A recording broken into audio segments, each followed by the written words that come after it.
Hey everyone, welcome back to the Growth Signal, where we are rethinking the future of customer relationships. My name is Alyssa Nolte, And I'm Dr. Chris Gray.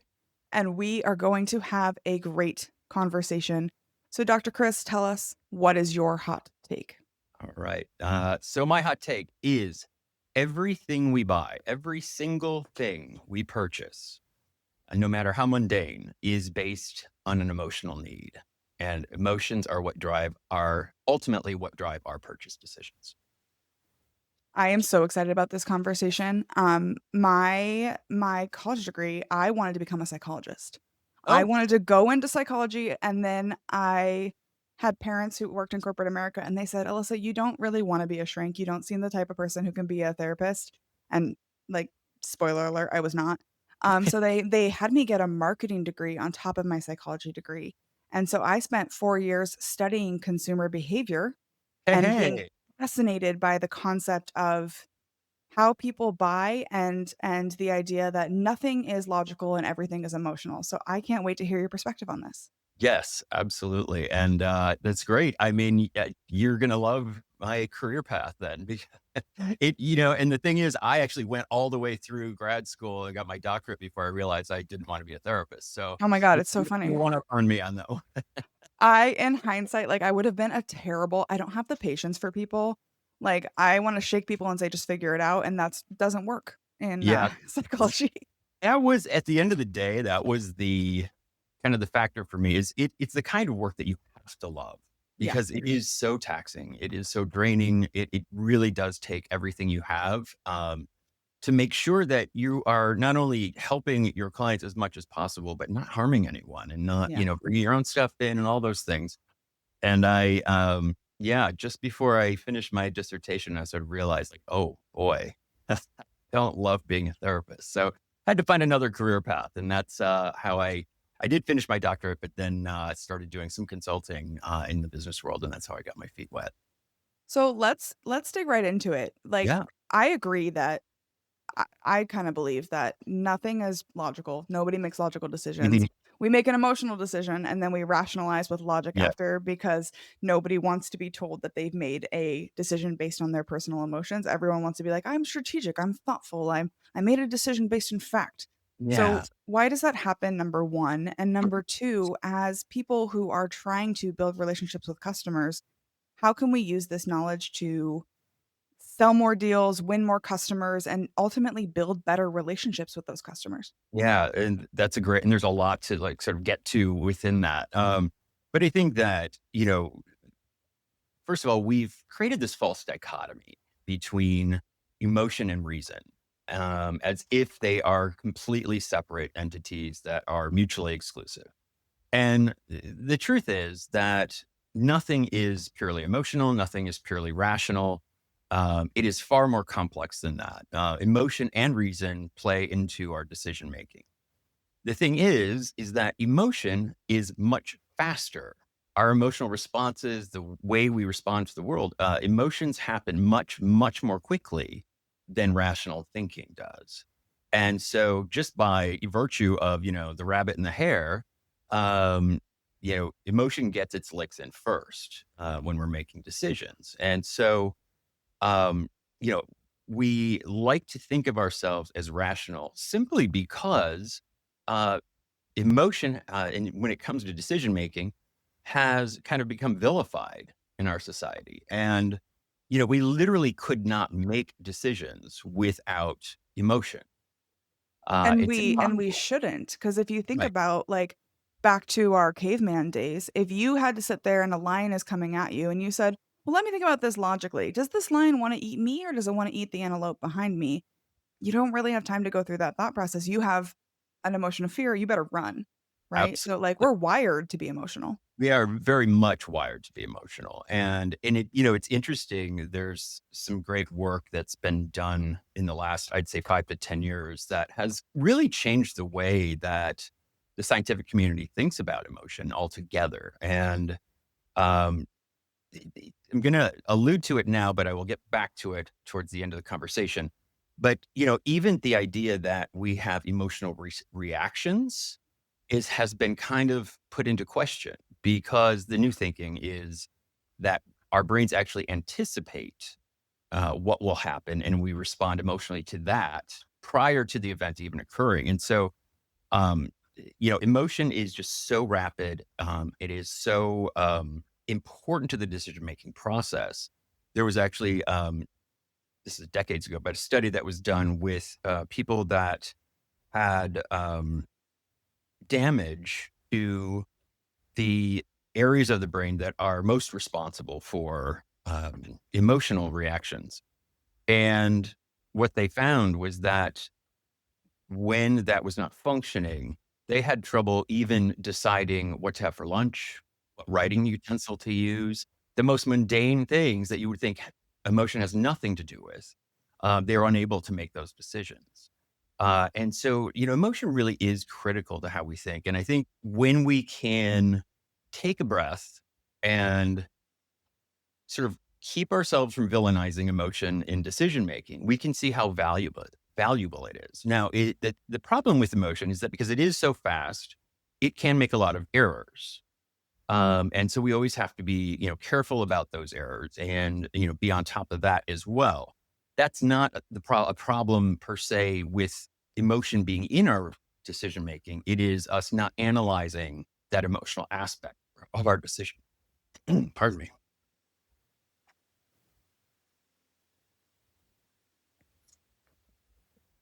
One of the things I think is so important when it comes to emotion is that emotion is something that captures attention.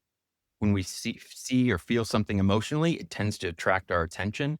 It feels relevant to us when something connects emotionally. Think of how you feel about that. Like whether it is something that makes you happy or sad or angry, like it is, you feel it, right? And so emotion is something that is very relevant to us. And if I had to boil down my job over the last 30 years into a sentence or two, I would say my job has been finding ways to help brands be relevant to their customers and to align themselves with the inner lives of their customers. And relevance at the end of the day is what makes the difference between any successful brand and any brand that is not successful. It makes a difference between a salesperson who is fantastic and one who can't meet the numbers. Because in those moments, what we're doing, we're finding ways to be relevant to people. Because if we're relevant, we capture their attention, we get engagement, we are able to influence in a way that actually works for them. And it's so important because our brains are essentially ignoring machines. And I want to just demonstrate that to you for a second and to your listeners as well. And they can do this at home. I just like you to wiggle your toes for a second. Just take a second, wiggle your toes, maybe feel the inside of your shoe or the floor beneath you. Maybe your feet are warm or cold. What does that have to do with marketing, Chris? Well, it actually has everything to do with marketing because about 30 seconds ago, you probably weren't thinking about your toes, and all of those same perceptions, all those same sensations that you're having when you direct your attention to your toes are still there. It's just they're not relevant to you in the moment. You're focusing on something else. And because attention is a finite resource, it's something we only have so much to give out at any given moment. Our brains are working furiously behind the scenes in split seconds, usually without any knowledge, it's conscious knowledge. It works in the background and subconscious to make decisions about what is important in this moment. What do I need? If I'm going to spend these attention dollars, if you will, where am I going to put them? Because I can only put them in so many places at once. And I have to make those decisions. So, it's something that, we don't deliberately think, well, I'm not going to think about my toes this morning or this afternoon. Um, Instead, our brain does that for us. And it's called selective attention. That is the number one hurdle for anyone in sales or marketing. And I say that with confidence because here's the thing. If you cannot figure out, if you don't understand, have a really intricate knowledge of how attention works, how to get it, how to maintain it, then you're going to lose any opportunity to communicate with your customers and convince them that your product or service or what have you is the best option for them.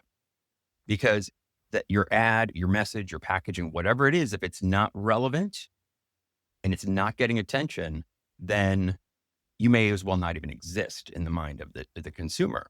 And so it's when I do like the workshops and the master classes that I lead, the psychology of attention is one of the very first modules that we talk about. Because if we don't get that right, none of the rest matters. Right. You could So be the very best in the world, but if nobody knows you exist, then you might as well not exist. 1000%, right? And you can have the most beautiful marketing message, right? But if it's not getting attention, not only if it's not attracting attention, but if it's not engaging attention over time, then it may as well not exist. It's just like your toes, which you probably already forgot about, Yeah, I did. right? Me too. And so I think that when we think about how to get attention, there's really two key ways to do that. And there may be others, but these are really the two big ones in marketing in particular. The first is what we typically think of, which is disruption, right? So disruption simply means something stands out against its environment somehow or its background somehow. That's why school buses are bright yellow. That's why ambulances have sirens so that they get our attention very, very quickly. In an instant, it's hard to ignore. And that's great. And disruption can be a very important strategy in marketing for uh, the immediate term or the very short term. Yeah, Bec- it feels like something you can't sustain, right? Like, you can only disrupt Exactly. X number of times before it just becomes noise. 100%. I always say today's disruption is tomorrow's clutter, right? And Love that. and it's and here's why. Because just because something gets our attention for an instant doesn't mean that it's meaningful to us. Our brain is still working behind the scenes to say, is this meaningful? Is it relevant? Is it not? And even if you get their attention for a split second, which is all that disruption promises or can deliver on, is an instant. And now, don't get me wrong, that's a huge advantage in a very busy marketplace. But if the brain behind the scenes says, it's still not relevant, it's going to move on to something else and you've lost your moment. And so this is where relevance comes in.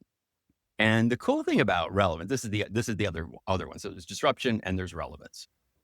The cool thing about relevance is, well, there's a couple of things. One is that it doesn't require disruption to attract attention because relevance is in and of itself something that is attention getting.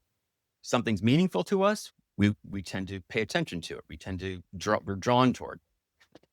Um, and the second thing is that relevance not only attracts attention, it maintains attention. And so when we have the 1-2 punch of disruption plus relevance, that's extremely powerful because we can use something, we stand out against the environment and deliver immediate some relevance that keeps that attention. And now we're in the game.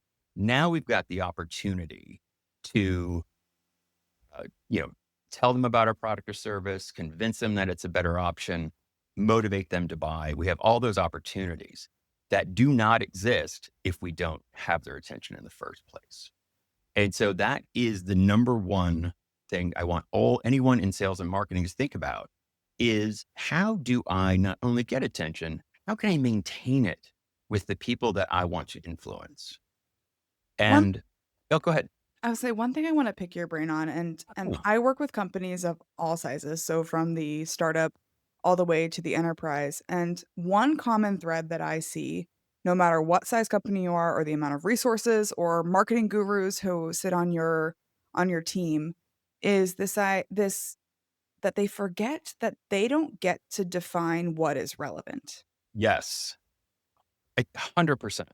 'Cause And there's I so many people that I work with that are like, "Oh, this is relevant to them because of X, Y, and Z, and A, B, and C," and I actually am victim of this myself even though I know the answer. Because I recently am working on a product, and it was targeted originally at people who work in customer success roles, because a bunch of people are like, "Oh, yeah, I'm in sales, and customer success needs this, and I'm in finance, and customer success needs this," so I built this product based on what everyone else thought customer success needed, and then when I presented it to customer success, they're like, "We don't need this."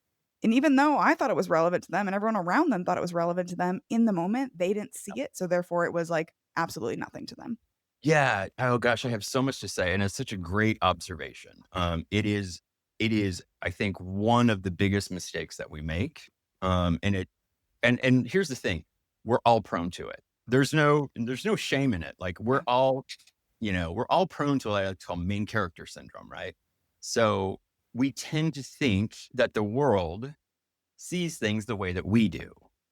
And when you're in marketing, there's a lot of roles in which that can be a problem. But when you're in sales and marketing, what that does is it handicaps you. Maybe that's not a great word, but it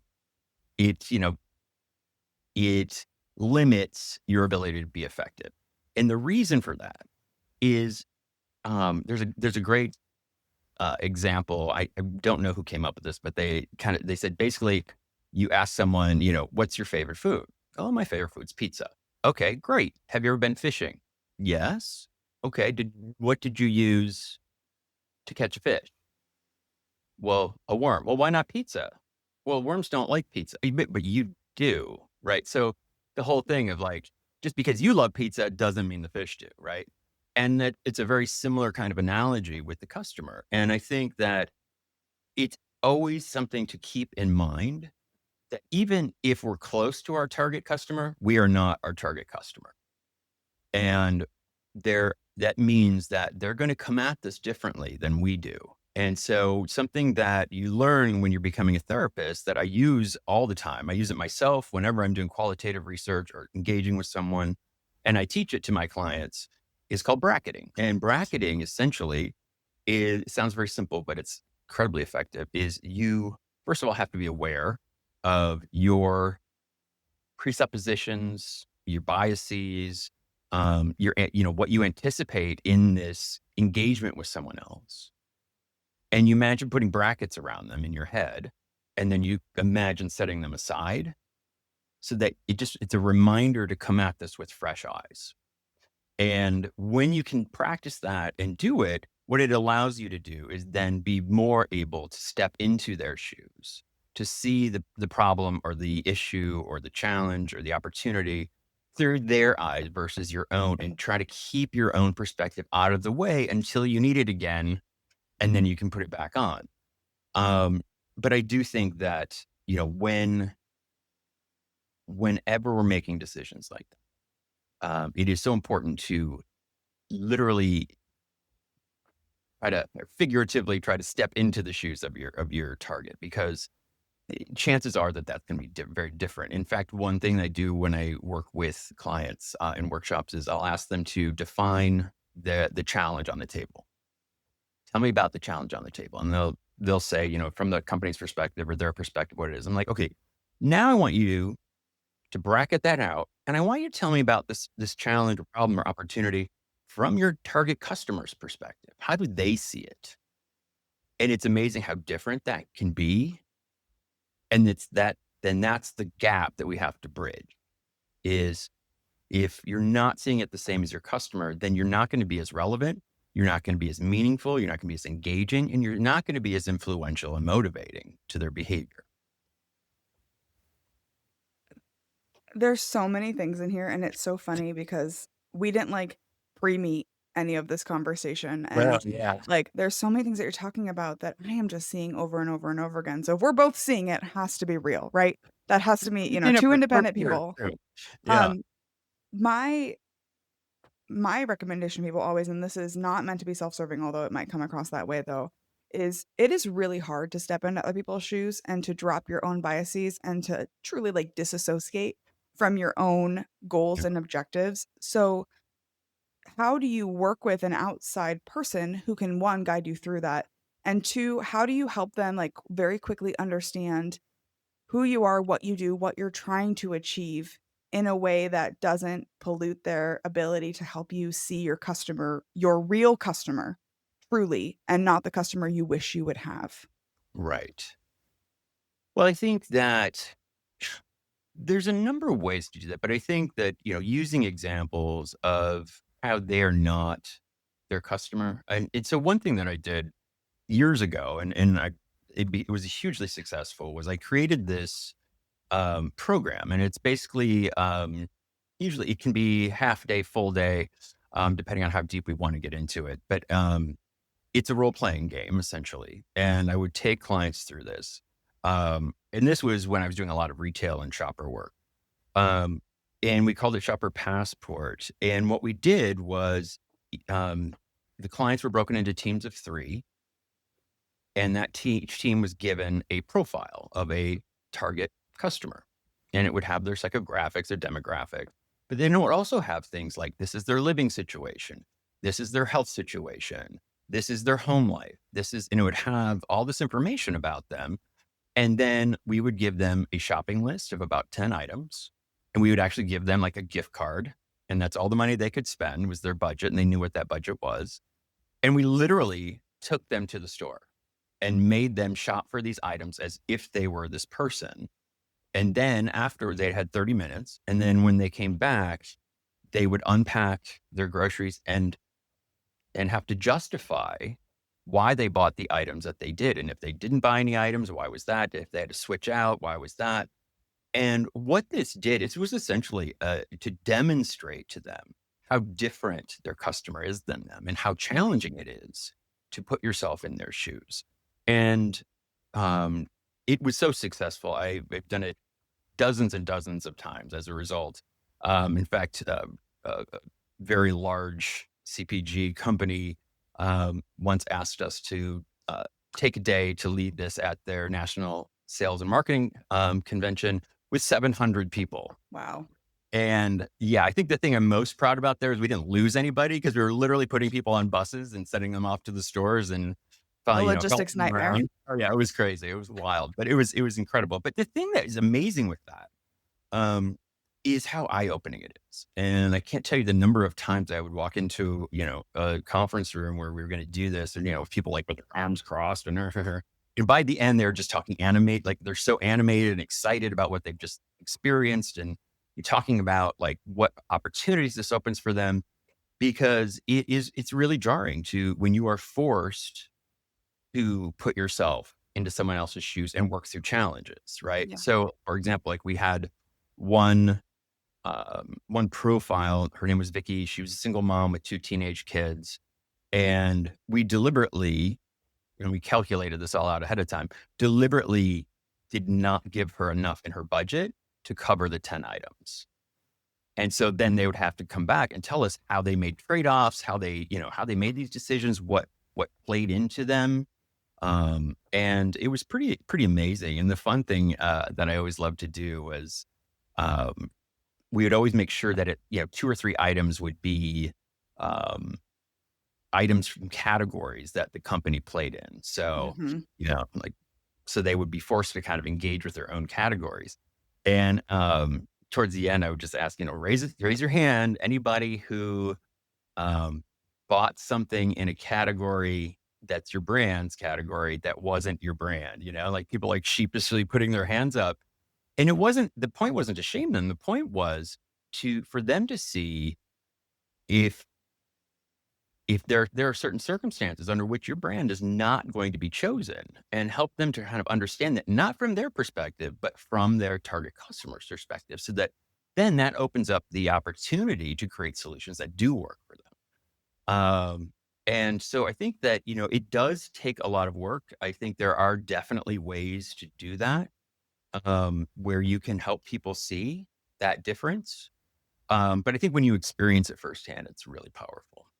The one thing that struck me as you were talking is that the default seems to be, like, sitting in a conference room and going through that same exercise, but mentally, and saying, "Okay, let's imagine, let's visualize, let's Right. map what their daily looks like," but the power of the physical Uh, experience and forcing them into that physical experience, I would imagine it's not replicatable truly to what people are Yeah. doing now, which I guarantee the default is like, "Let's put together a plan of a journey," if you will. Yeah, exactly. And I think, the difference and it is something that I say and is a pillar of the work that I do is experience is undeniable.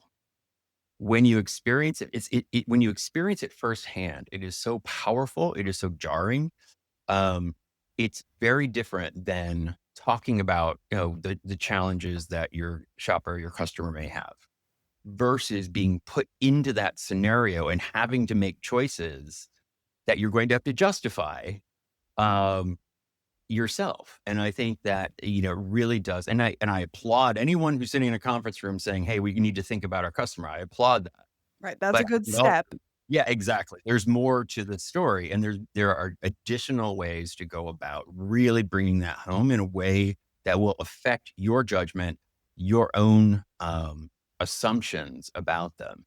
And so I think, it is so important to, 1, have experiences that are different than your own, and 2, what fuels that is curiosity. And that, perpetual curiosity is one of our core values at the Bichologist, because if you're not curious, you're not learning. And if you stop learning about your customer, you're going to get left behind because your customer is changing. Their choices are changing. The way they make those choices is changing constantly.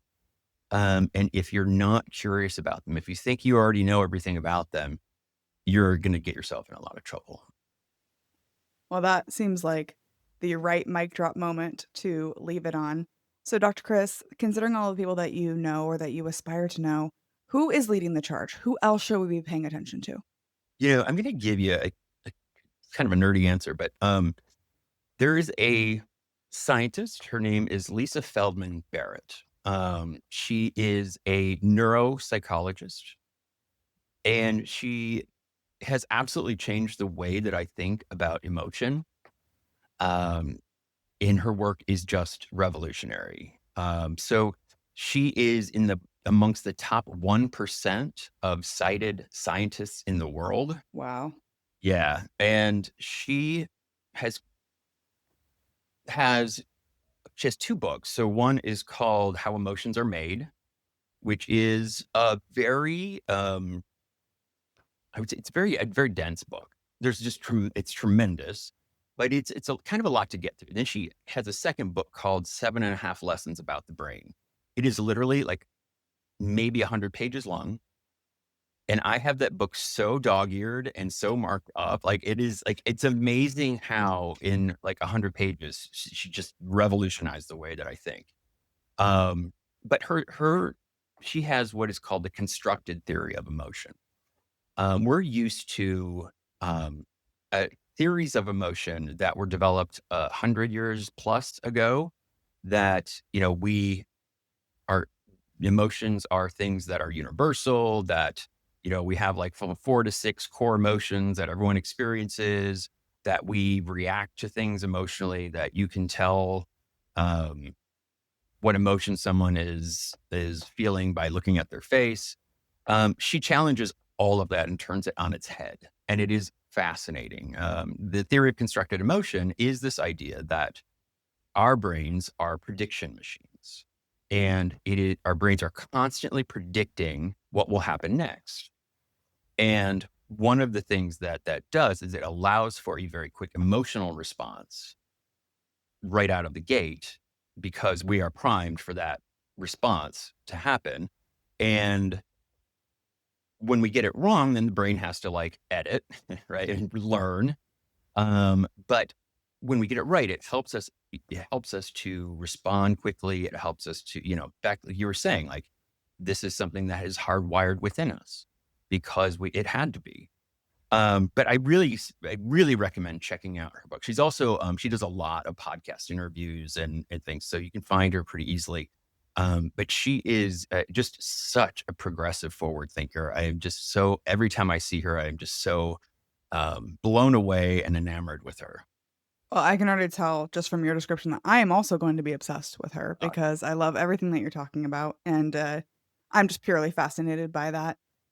But if someone is hearing this and they're really connecting with you, they wanna learn more, they need some help, they wanna connect, they wanna have a conversation, where can they find you online? yeah, a couple of different things. Check me out on LinkedIn is probably a very easy way to do that. So my handle is Dr. Chris. And you can learn about me and what I do. And then you can also check out my website, which is thebichologist.com at BUYCOLOGIST. And there I have in addition to what I do and my everything, I have a section called Perspectives where it's kind of like a blog type style. And you can check out some of the things I write about. You can also sign up for my newsletter, which is a once a month newsletter where I do a deep dive into some aspect of consumer psychology. So it's not your typical like couple paragraphs. It's a deeper dive. I try to keep it interesting and fun, but I'll take something like attention, for example, or emotional engagement, or influencing without feeling gross, which is really the crux of what I do. And you'll get the full download of what that's about, why you should care, and how to go practice it. Well, thank you so much for joining me on the podcast today. I'm going to be thinking about this conversation for weeks to come. Thank you, Alyssa. It's absolutely been my pleasure. I appreciate it.